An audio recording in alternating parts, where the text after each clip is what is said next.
What's up, everybody? How you guys doing out there? My name is Noir. This is Johnny Mystic, and this is Mystic Noir.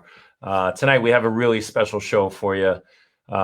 First of all, with September 11th coming up, it's on everybody's minds here, especially in New York, and we'd like to give a heartfelt, shout out, respect, condolences to everyone who's been affected by the terrorist attacks on America on September 11th, 2001.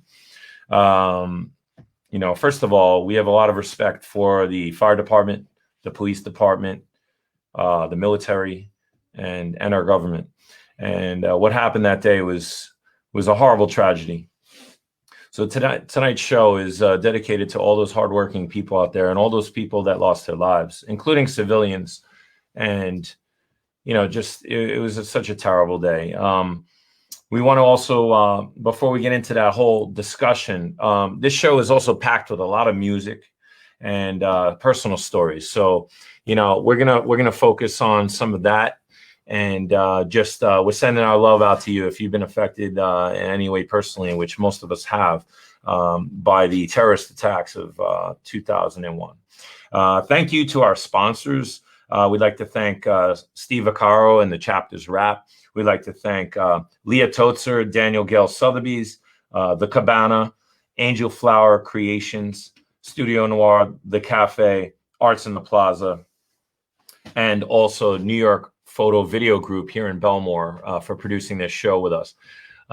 We have Johnny Mystic here. Johnny, would you like to add anything to the opening of the show? It was a tragedy. It truly was an American tragedy that will never, we hope, will never happen here again.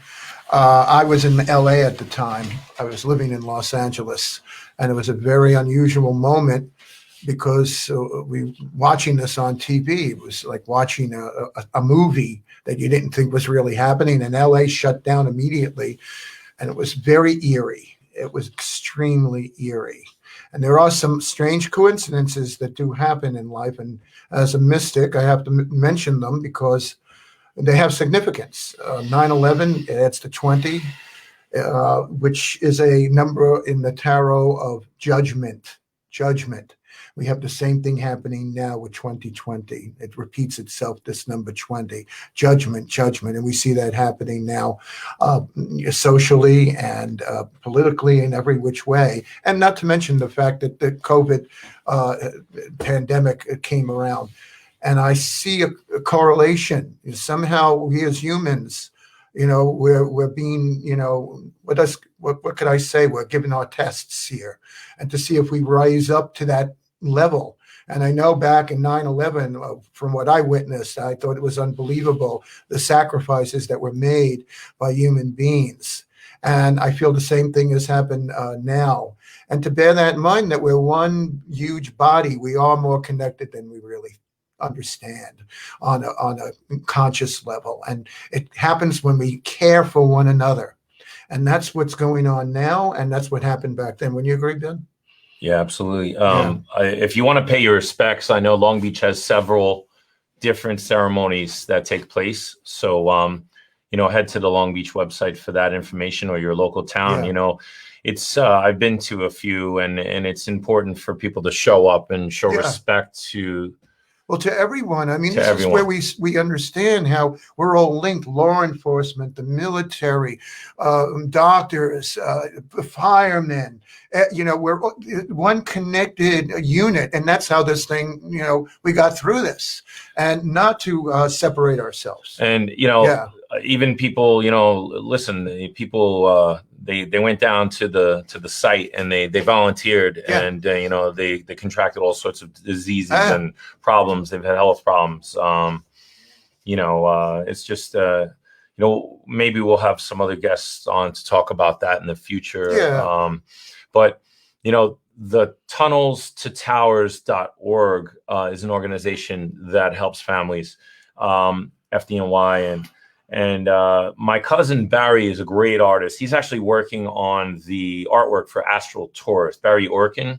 Behind us right now is a piece of art. It's Captian Marvel, and he has a really beautiful rendition of this that he actually posted it on Facebook in the spring, that he wanted to donate the money brought in from the sale of this item to tunnelstotowers.org. He originally posted $200 as the price, but he's willing to go lower. And so if any of you are serious about owning this original work of Captain Marvel and giving the money to Tunnels to Towers, let's do it. You know, however that happens, you know, you could just pay the money right to the organization, get the receipt, and send it over to Barry, and he will mail you this beautiful original drawing of Captain Marvel. Barry was a very big inspiration and influence on me as a young child, you know, going over to see him and his new sketches all the time.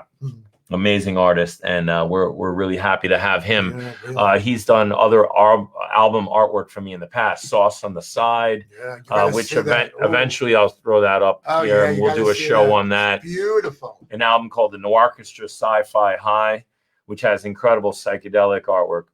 I feel like there was more, but definitely those two. He's done poster art for me. There's the website right there, tunnelstotowers.org. Even if you want to just give a little money yourself without purchasing this particular paint, it's a pen and ink, I believe. And I don't know if we should do a bidding war, but I think the first person that really chimes in, maybe you could screenshot your donation to there, and whoever gives $200 or more, boom, you get it. Barry's a very talented artist. He has comic books out. He produced, and you'll hear more about him. So what else? I wanted to share my experience with what I went through on that day. You know, Steve Vaccaro has mentioned before in his shows that he enjoys the fact that I can take something tragic like Superstorm Sandy and write about it. You know, like that's something as an artist I feel like I have to do. Sometimes I'm feeling so much we get compelled, wouldn't you say? You're compelled. It's, and Johnny too. He's very you're compelled because you're trying to understand what's going on, and the only way we can understand it is through what we do with words and music. So the opening number to the show is a song called Felanoir. Now, throughout my career, you know, at one point I studied French in high school, so my name was Benoit, Benoit, in the class, and this is where all the noir comes from. Everybody's always like, "Why Benoit?" Blah blah blah blah. So I was Benoit, Japon, Poufonce, you know, like that's about it. You know, like I can get around. I've been to Paris, I've been to Montreal, I've been able to order, you know, whatever I needed to, get around and say hi to people. So I write songs about things. Benoit, so the name Benoit came from the French class. Then I changed it to Noir upon a friend's suggestion. I always liked black and white art. I always liked the film noir. Yes. So it was really dark. So this picture is exactly, I love this stuff. You know, the Blue Note jazz recordings with those pictures, those gorgeous pictures in black and white. And I was just always into that whole thing. So that's how the noir came. So Felanoir. Okay. So I used to title my songs This Noir, That Noir. And like, so Fela, you saw the picture of him. He was an incredible musician from Nigeria. Very, very, very progressive, very revolutionary, very, he was writing songs with messages that were just, whoa, just right in your face. You know, water, get no enemy. You know, like saying that, you know, water is, you know, something that everybody should have access to, you know, clean water, and much more. I mean, I barely can get into his stuff. He's so deep, but he had this crazy, awesome sound. And I remember the first time somebody at Virgin Megastore, I was working there in Times Square. I was part of the opening crew there. We had to like pass this big exam just to work there. And somebody came up to me. He was like, "This guy, you don't know this guy, you know?" And like, that was like 1996 or 97. Eventually, a couple of my very close friends, musical friends, one of them is a shout out to Muhammad out in Brooklyn. He had a band called Synopsis, and he was taking Afrobeat music and electronic music like dubstep and mixing the two. And, you know, I learned so much about guitar lines, and like he'd sing me something and I'd think it was on the one and it was on the E and of 4 or something, and I'd have to relearn the whole line. And like, it was just an incredible band. And I'd love to have him on the show or call in or play some of his music one day. You'll see what I'm talking about. But Fela, very progressive, cool guy. Like a lot of great music. Look him up. There was even an off-Broadway play called Fela the Musical. That was amazing. Anyway, so many stories. So the opening numbers from my jazzy, funky noir album. So look it up on Spotify and check out the whole thing, because Krista Carmine plays drums on that. Oh my God. And you know, Lou Carollo Jr. is on the bass. And it's a song I played a lot throughout my career when I was around, you know, 2001 all the way up until now. And I recorded it in 2015. It took a while for me to get a really nice recording of that one. Interesting fact, as I was looking up pictures of Fela Kuti, I saw he did an album with Roy Ayers, and Roy Ayers is a vibraphone player. And the drummer on my record, Krista Carmine, has been touring with Roy Ayers. So it's a very cool circle, cosmic circle of things that continues. Is up at the top. Oh yeah, and like musicians. Johnny was asking me, "What are we going to put? What are we going to put in the background?" And I was like, "Something cosmic. Look at the outer space thing there with Captain Marvel." Again, we're going to donate money to Tunnels to Towers.org. If you want that piece, it's an original work. There's only one of them, Barry Orkin, the artist. Just $200 to Tunnels to Towers.org. Take a screenshot and send it over, and Barry will send that out in the mail. The superheroes, they're very important. They remind us of the idea that there's something to aspire to, and that maybe in some way we are protected. Like maybe in ancient times, we thought of them as the archangel of fighting, the serpent and all of that. I think there's a direct lineage. It's just now in colloquial terms, modern terms, that we could comprehend. Captain America. Come on. Right. Whenever, I mean, that's such a classic comic book, fighting the Nazis and just. And made that great movie, by the way, about it. Was excellent. If you've never seen it. It's a great movie. Yeah. I don't know if I saw the movie. The Nazis are so evil in it, and it's so good. It's great. It's a great conflict that goes on. Oh yeah, it's fantastic. If you've never seen it. Yeah, I always love. I actually thought I would be a comic book artist as my career, thanks to Barry, and it was just I started getting pretty good at it. I mentioned on one of the shows I had won an art award in I think it was 8th grade out of 2,000 people, and my skills were really good at that point. And then it was like, well, would you like to study music or art? So I had to pick music, saxophone. And, I just played sax at this party with Josh Sticks. And oh my God, I had so much fun. I did a jazz gig recently with this new bassist I've been working with, Johnny Barnas. And that was good. I got to play Charlie Parker songs and improvise on the changes. And I can't believe what's going on. I mean, I'm no way near Parker level, but it was just there's improvement. It's fun to see the improvement. Anyway, so we're gonna play some more music. I'm gonna talk a little bit about my personal experience. September 11th, I was living in Williamsburg, Brooklyn at the time, in an Orthodox Jewish neighborhood in a basement apartment around the corner from Peter Luger's Steakhouse. I had a great life at that point. Were you eating I was living. Were you eating steaks? You know what? I actually never ate at Peter Luger's Steakhouse when I lived there because I couldn't afford it. You're breaking my heart. Okay, I was a starving artist, but I wasn't so starving. But I was all right. So I decided to go out and support a band that I loved so much that was a neighborhood band. They started off with Brooklyn. Okay, and this is 19 years ago. I'm being reminded. So I'm in Brooklyn. There's a band called Antibalas. Okay. Now, Antibalas, it means bulletproof. They're an Afrobeat band. They were heavily influenced by Fela Kuti. So this ties into why I played that first song and talked about Fela as well. They were playing at Joe's Pub. Joe's Pub is one of the best clubs in the city, part of the Public Theater, wonderful space. I used to love to go there. I used to play there myself. I used to actually headline shows there myself, put on events. And I go out on September 10th to go see Antibalas. They're having an amazing show as usual. Back in those days, I used to dress up. I used to get in a suit, and I would, shave and then get in a suit.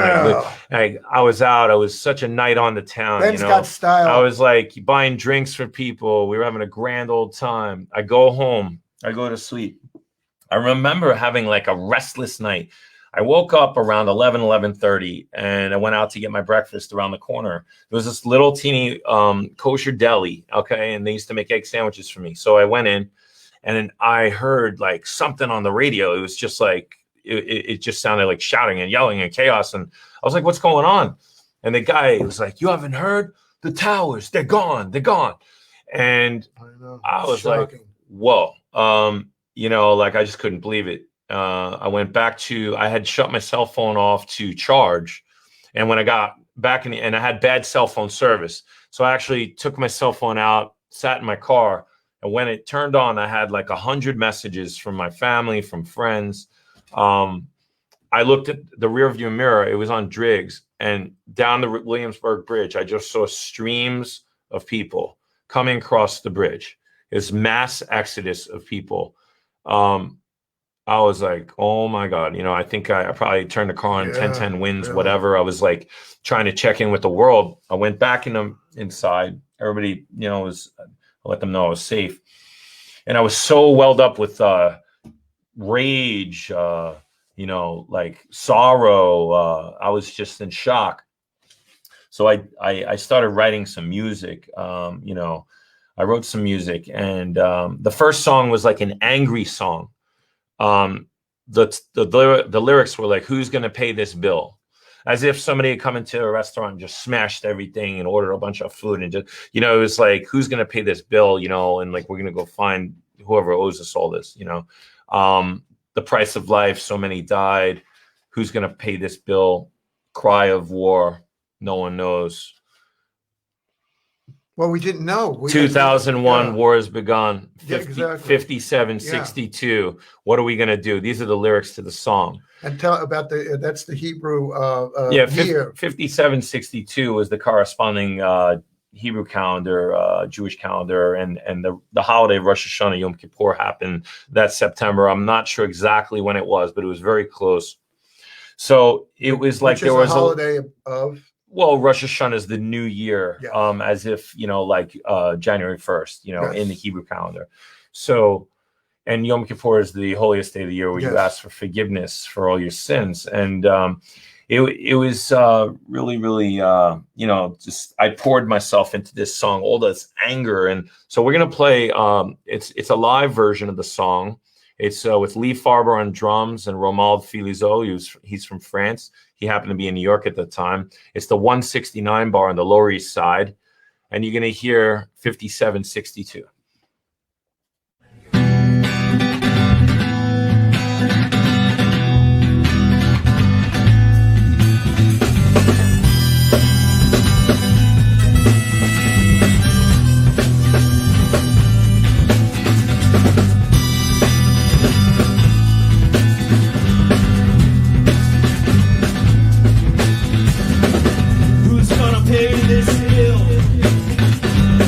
Prices that I had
All right, so that was a lot. 5762 adds up to the number 20 in gematria, which is an aspect of the Hebrew Kabbalah where we numbers and letters are the same in the Hebrew, and you could add them up, names and words in different ways, and find deeper meanings in the Torah or in any of the holy books. And I know a teeny smattering, and I could tell you it's mind-blowing. But notice the correlation. 9/11 adds up to 20. Again, it's also a number of emergency, 2020. So it's a number of God and judgment. Get that, dig it, understand it, and it will help. That's all I could say about that. I love hanging out with this guy. You know, he's got his, understand how there are relationships that are being shown to us all of the time, but we just don't see it. We're blind to it. We get signs all of the time, like that movie that was done not too many years ago. The movie where do I believe or not believe? It was a great movie. So wake up and see the signs. Listen, the truth is, if we're sitting here watching this show or talking or living and breathing, we are blessed, you know. And unfortunately, the people that were killed and left us, and the people that even now with COVID and they're suffering and they're dying, and we feel really horrible about that. Okay, so you know we're sending our love out to you guys.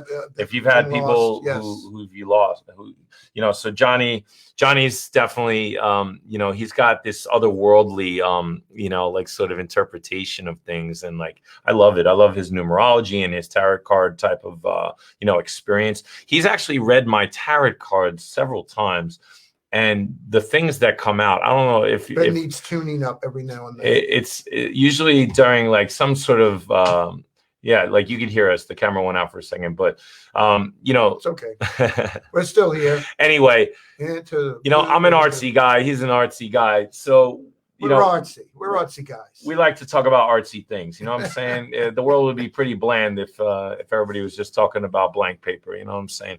Yeah. So you know, like I like to get into these discussions with Johnny. All right. After that angry song, okay, I was like basically in tears, you know, like, and I wrote this next song. Now, the recording I'm going to play, I had bought a whole bunch of equipment because I thought I had a gig that week doing sound at some Carnegie Hall type of small venue that somebody hired me. This person that I don't even remember exactly. It was a real estate person in Manhattan. They wanted me to amplify a piano or something. So I bought all these Mackie things, like this big Mackie digital board with effects and these two Mackie speakers, and like, oh my God. So I had all this in my little room next door in the basement bunker in Williamsburg. And it was a basement bunker, you know, and art saved my life. Art saved me, because if I would have been out there doing the grind, you know, who knows what would have happened. I was in the late night zone and watching Antibalas, and that saved my life. It saved your life. You know, a friend of mine had wanted to meet up down there, West Madico, I believe. You know, like he had gone down there and checked it out. He said, you know, like he went on another day, but I was going to meet up with him down there. I played music down there. Just in that spring, there was this incredible, I believe it was Symphony Number 9, the composer. Oh, man, but he had 100 guitars. It wasn't Reese Chatham, but it was somebody else. And I'm going to get the guy's name. I'm going to remember it. But it was an amazing thing. We played at the World Trade Center inside between the towers. They used to have concerts there. And we played this piece. It was called Symphony Number 9, and 100 guitars tuned all differently, doing like tremolo. And yeah. And it sounded, the crazy thing was one of those premonition things, okay? It sounded like destruction. It sounded like the end of the world. And it was played there just in the spring, right before September. Right. This piece. Oh, what's the guy's name? Somebody. I remember that piece. I remember it. You do remember it? Yes, I do. Okay. I thought it was wild, the idea of all these guitars. Yeah, and then later on, Reese Chatham, I worked with him as well, and played at Lincoln Center. He did the Crimson Grail, which is on None Such Records, and you can look that up. Crimson Grail, amazing piece. Anyway, World Trade Center. So like I wrote this other song. I was like really deeply sad and just like devastated. So can we please play the next track? Yes, this is the actual recording.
So that was the that was actually a keyboard I had from my childhood. My first keyboard, I plugged it into a mini disc multi-track machine just to get a beat going. My nylon string guitar plugged straight in, and my bass that's still in my studio today. The bass, the jazz bass that I've been playing with everybody, every kid, every student that comes into my studio, that jazz bass, the black one. And that was the bones of the song. Now we're going to listen to a live recording a few years later. Features Matt Bernello on the drums, Heath Mencher on the harmonica, Patrice Blanchard on the bass, who's a touring artist with many people, and myself on electric guitar. And we're not going to listen to the full thing, but listen to how it transformed, okay? It's in 4/4, as this little bridge in 3, and we're going to play that.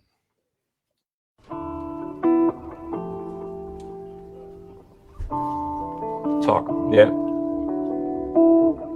So that's a picture of the guitar that I'm playing on. It wasn't that night, but that's from the Knitting Factory. That's Mark Malone on the black bass that I had mentioned. It's kind of what I looked like back then.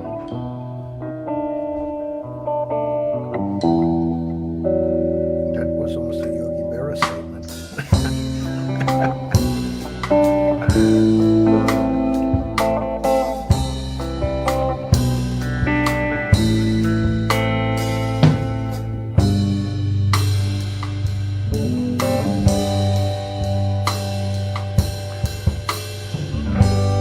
Yeah, that's Patrice on the bass. He had such a beautiful little chorus pedal or something he used to play with.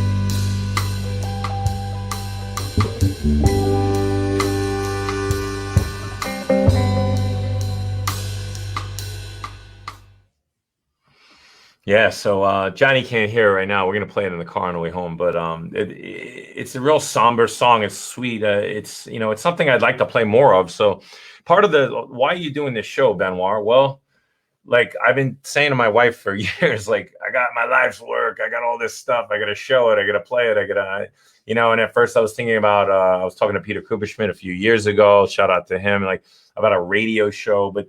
This is kind of fun because we get to play tracks and talk about it. We get to pick themes. We get to have artists featured. By the way, I don't know if anybody has bought this yet, but tunnelstotowers.org. If you contribute $200 or more, you get this original art of Captain Marvel done by Barry Orkin. He's working on the Astral Tourist, Johnny's album cover right now. He's done previous albums for me. So that song WTC is dedicated to all those lives lost. It was basically just an outpouring of my soul onto the guitar at that moment in that day, written right after I found out about everyone who had been killed, murdered, attacked. So thanks for listening to that. Now we're going to play a song that's on the Astral Tourist record. And Johnny, you want to give him a little intro? Oh, by the way, and I'm using one of my friend's artwork while it plays. Shout out to Danny McNulty, Donegal Dan, who painted this lovely heart. Now the song is called Only Love. And Johnny? Only Love. It's based on the story of Beauty and the Beast, which Beauty and the Beast is really based on the story of Persephone, Hades, and Demeter. And it's the same idea. She, the young daughter of Demeter, pisses off Hades and takes, I believe it was a flower. It might have been a piece of fruit. I can't remember. But anyway, she has to live with him for so many months during the year. And as a result, her mother, who controls nature, weeps. And that's why we have the seasons, winter, etc. And then when a certain amount of time, she could stay with her mom. And that's when we have summer and all of that good stuff. Well, Beauty and the Beast derives from that, I believe, really, and focuses on this idea of how love can transform the beast. And indeed, that's what happens. You know, she gets caught plucking a rose she thought was beautiful, and the beast comes, and now she has to go to him every day, or he's going to kill her family or whatever, because he's a beast. And so she's abducted by the beast, but she transforms him through her beauty. And so my song really simply says that love is the transformative agent. And that's it. Only Love by Only Johnny Love. Mystic.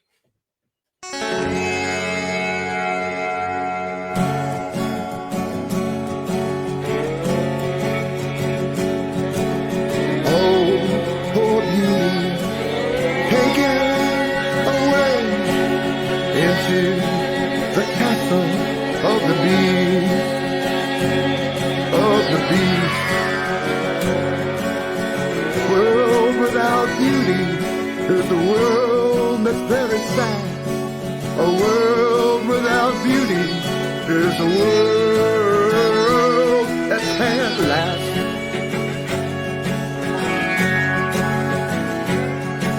The beast took little beauty with a rose of dismay. Now she must live with him to the end of her days. Oh, little beauty, world is so sad. World without beauty is a world that can't last.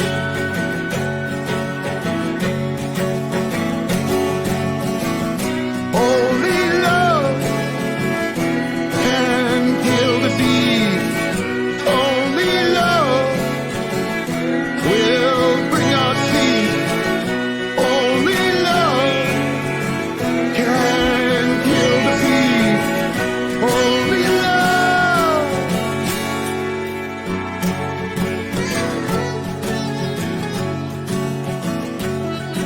The beast, lovely little beauty, that only a beast can. And with her sweet loving, transforms the prince man. A world without beauty is a world that's very sad. A world without beauty is a world that can't last.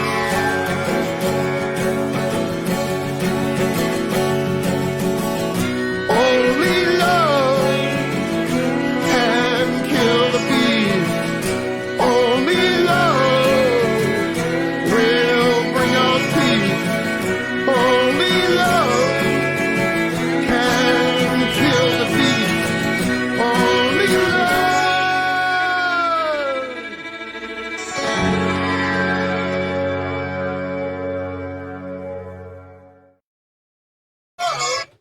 All right, so woo. Only love will bring us peace. Really, the idea is, you know, kindness. I was speaking about that last week, and I think that's a theme again in this song. And I mean this in even very little ways. Like, you know, for instance, today I got locked down in my house, and it was a real pain in my neck. And suddenly I realized I had this invisible network of people I knew. And somehow, before I knew it, I was back in where I needed to. Somebody went and got the key, and I got a piece of chocolate cake, and I was a happy man. And why did that happen? Because of the way love operates in different ways, in simple little ways. And we need to notice that and pay attention to those little details. Because the beast, which is selfishness, if you want, is always rearing its head and ready to grab up and gobble up, like the Beatles in the Yellow Submarine. They took the Blue Meanies took away all of the color and joy, and the Beatles had to come and rescue. Remember that? Only love can kill the beast is one of his lines. Yeah. And, you know, how do we kill terrorism? How do we kill, people fighting each other? But love, right? well, It's the again, only we way have to do it. What a defend our- great theme song Yeah, for what's going on. I'm not saying that we don't need to defend ourselves. Obviously, Right. that would be stupid. Right. No, but what I'm trying to say is to project greater love. And why did this occur? What was the energy behind that? And try to get into that. And people do things because they're motivated.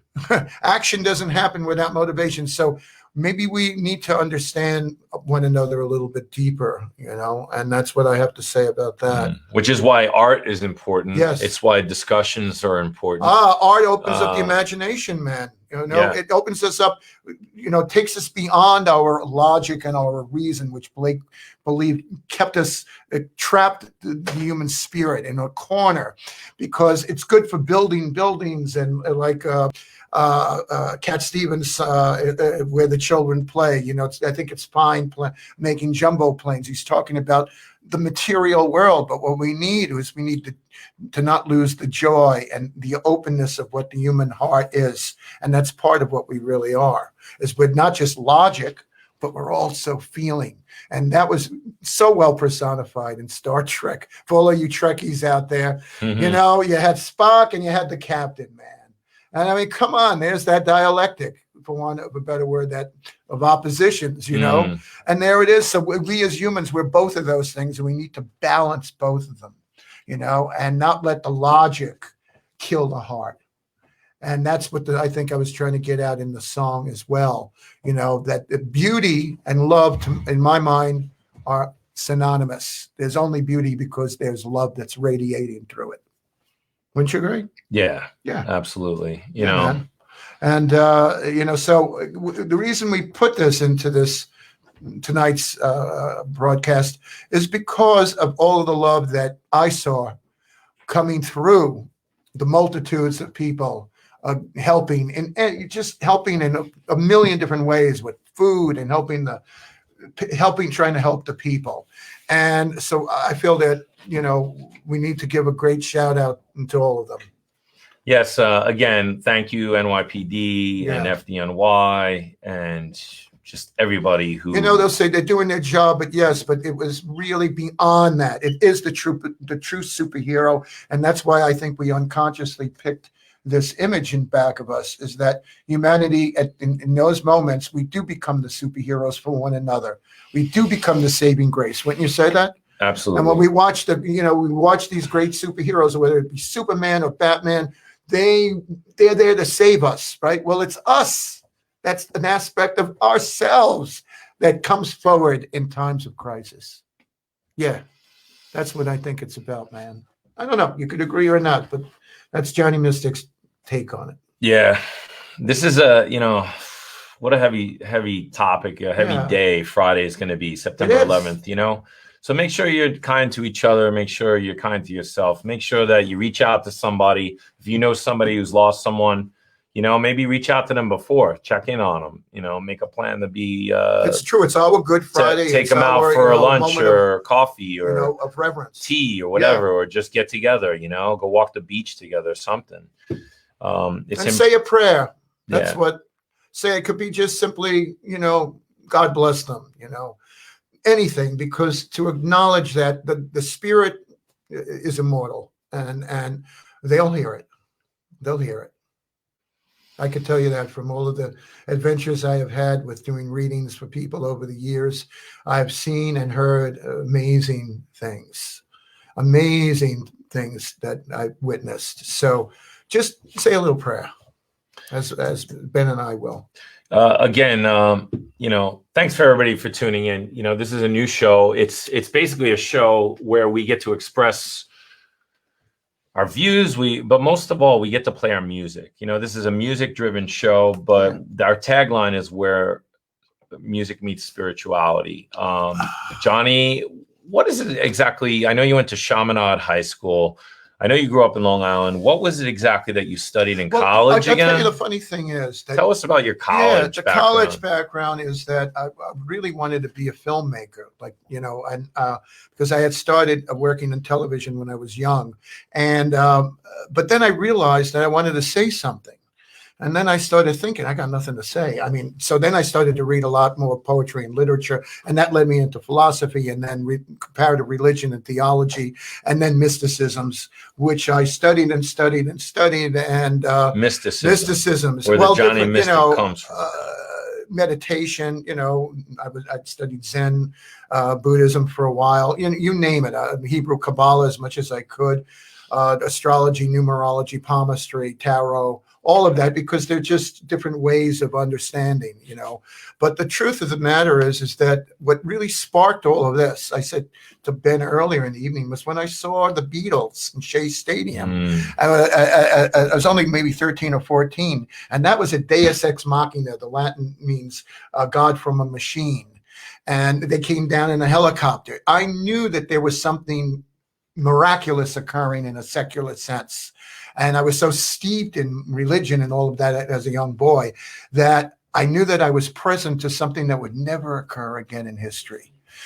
And I'm so glad that I did. And that's what opened my mind up to starting to understand what that moment really was, and what that really represented, that idea of something that is totally transformative and seems to come from another world. And that spot, and that along with the folk music of the time, Bob Dylan particularly, opened me up to starting to think and understand outside of my little monad and all of that. So I wound up, you know, getting a Doctor of Divinity and, you know, all of that kind of thing, which I don't really do much with, but and did a lot of readings for people over the years. That's pretty much my background. But it goes back to the scene, the Beatles.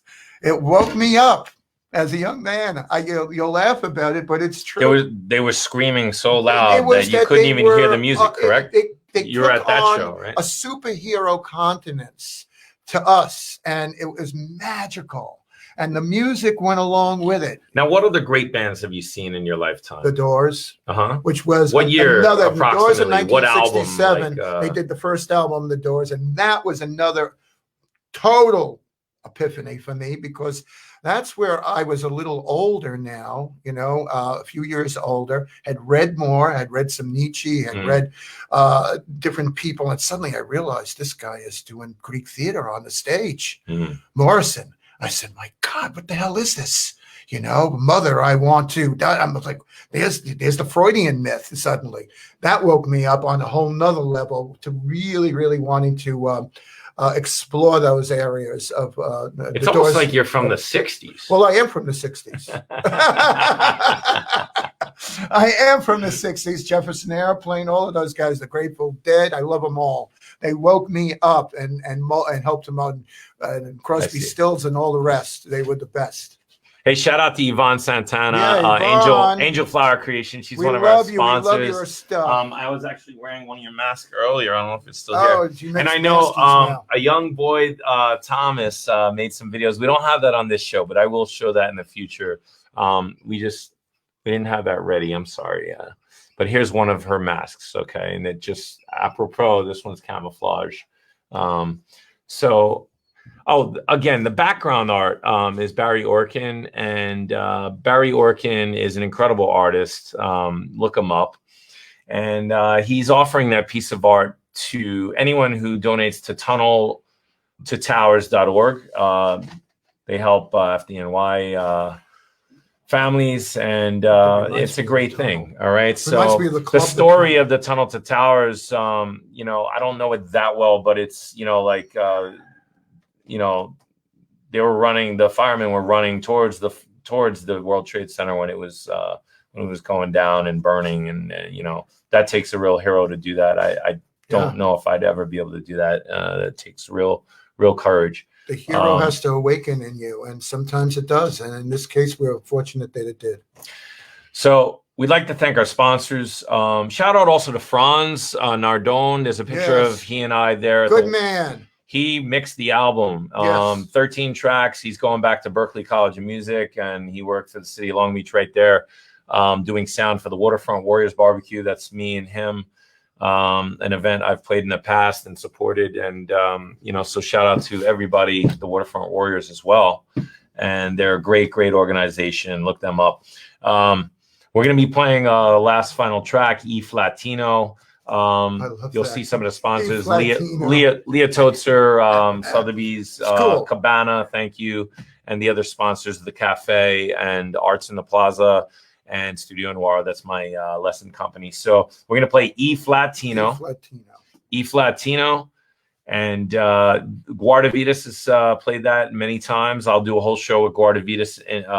They're my Latin jazz group. On the 23rd of September, we have Brian Glick, the Covert Connector. He's going to be coming up here. He's going to be talking about the industry, the music industry during COVID. He's got some very interesting things going on, projects and classes, master classes. So the Covert Connector, Brian Glick on September 23rd. And September, I think it's next week, we're going to have some surprises. We're going to try to bring in also some live performance by Johnny Mystic, songs from his album. S.A. Barron plays with him in My Raw as well. And also one of my adult artists that I'm working with, Ivy Landsman Slevin. She's also a great songwriter. She has a song called Ride the Wave she wrote during COVID. Myra has Alternate Universe. Yeah, these are two phenomenal songs that I'd love to play. We're actually rehearsing them with the Ukulele Orchestra. I don't know if you have that little ukulele orchestra thing. I know it'll run in the sponsors, but that's a group every Tuesday. Studio Noir sponsors that. We've been meeting on the beach. It's something you could learn at. You bring your ukulele. We play a variety of songs, including original songs, Zeppelin songs, Pink Floyd, anything. So when you say that Myra's work just makes you smile. Definitely. Another great songwriter, great person, as well as I bring his love into the equation. I've been blessed with many connections. Carl Catalbiano, what's up, man? Another great videographer. And he did a piece on a new spot on Minnesota. You should go check it out. A wonderful, wonderful spot over there. It's healthy food. I forgot what it's called again. But there's so many great places. There's a new cafe called Fermento as well in the West End of Long Beach, right near Cabana. And, just so many amazing places in the West End of Long Beach. Come on out there, the food's good. Come out and eat. We got good food. Come down to the cafe, get yourself a black bean burger, or if you want something meaty, they have steak and they have wonderful things. I'm playing there this Saturday, Shrimps. by the way. I'm playing at the cafe. There it is. I said it, 6 to 9 every week. And who else is going to Johnny be Mystic. Upon my first set break, he comes up. He does songs from Astral Taurus. He does some new covers. Got some new covers. So come on down to the cafe. It's 780 West Beach Street on Saturday nights. Also, some other weekend nights, cafelbny.com. And there's also incidental music all around town. I just passed by another place and tonight on the way here, and I was like, oh, wow, there's some more incidental music over there. Incidentally, musicians playing while people We're trying to send out the love, right, man? We're you know? trying to give them the love. We're trying to give you the love through the vibes that we send out with the music. Yeah, so have a great weekend. Have a great week. We love you guys. Thanks for all the Thanks support. for watching. And enjoy Eflatino. And thank you to all our servicemen and our governments just everybody who makes this and helping us get through all of it this. makes the USA the greatest place in the world to live. Thank you. Peace.